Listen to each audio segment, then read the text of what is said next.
Without question, the St. Joe gets the best run of summer steelhead anywhere in the Great Lakes region. We oftentimes throw these big streamers, and when they hit those, it's absolutely amazing. We can be found throwing small mysis shrimp just as often, though. This fish is hooked up to a big streamer here. One of the best aspects of Skamania fishing is the fact that the water is warm and so is the air temperature. Nothing like going steelhead fishing in shorts and a t-shirt and then sometimes still being too hot. You've got to be a little careful of the water temperatures, which is why I prefer September is probably my favorite time for the summer runs, because the water temperatures are low enough that you can catch and release these things without putting too much stress on them. That's when this video here was shot in September. Gentleman from Texas with his first steelhead in the net. It's a great time of the year, and these Skamanias are absolute bullets. Spend more time out of the water typically than in it when they're hooked, and can really give you a big jolt on a spey rod with a big streamer. September sees the return of the Coho salmon to the St. Joe. These fish are dime bright, eager to take a fly, and extremely aggressive and great fighters. And they're not found in ones and twos, as you can see from this video. They're found in hundreds. Fishing big streamers on sink tips through pods of fish like this can result in some really jolting takes. Some of the streamers we use are like this Fatal Attraction here, a bright fly that really attracts a lot of coho strikes for us in the fall, as well as just big bait fish imitations, big spey type patterns. Here's a hookup on an early September morning on the Joe. September is a great month. You've got the early kings, the summer run steelhead, and the coho all in good numbers, as well as smallmouth. Smallmouth fishing and the gar fishing can still be good in September as well. There's always something to do in September. When these things are hooked, these coho, they're ready to go back to the lake or jump out of the river at least. Great fish, great fish.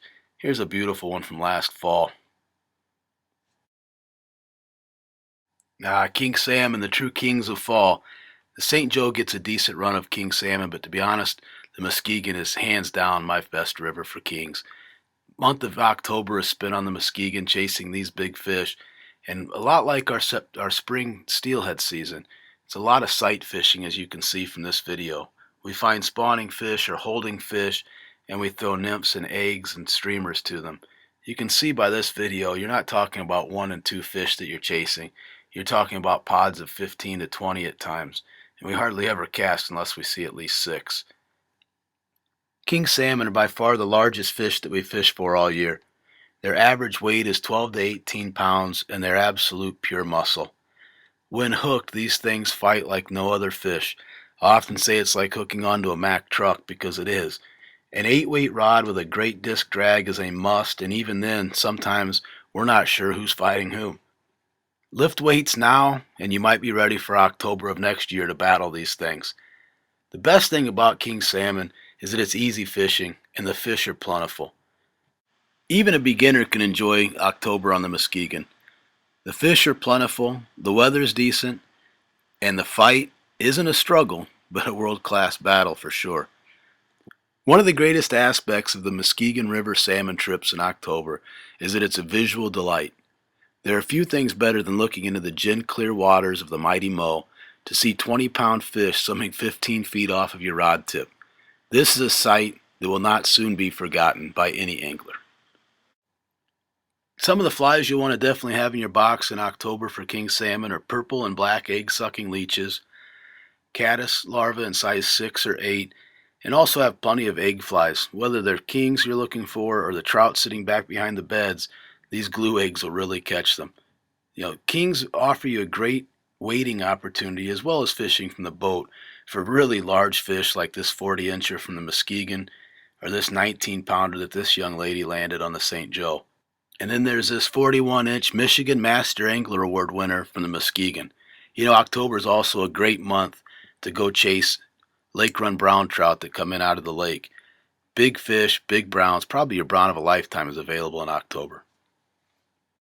If I was told I could only fish steelhead one season a year, I would definitely pick the fall. As the cold air of November and late October starts to move into the Great Lakes, these bright silver chrome fish from the lake come into the river system and absolutely kick our butts. Fishing deep runs like this one or outside bends like this one can result in some great fishing days with big streamers on sink tips and spey rods. Some of the patterns we use, whether it's on spey rods or single-handed rods, are these Prestonian spey streamers, this big pink woolly mammoth, egg flies, traditional small eggs. These fish are really chasing around the salmon, looking for eggs falling off the beds. And then more traditional trout nymphs, really, prince nymphs, also hex nymphs and caddis. Fall steelheading is a fisherman's dream. If you like big, powerful fish that rip the rod out of your hand on a take, this is the season for you.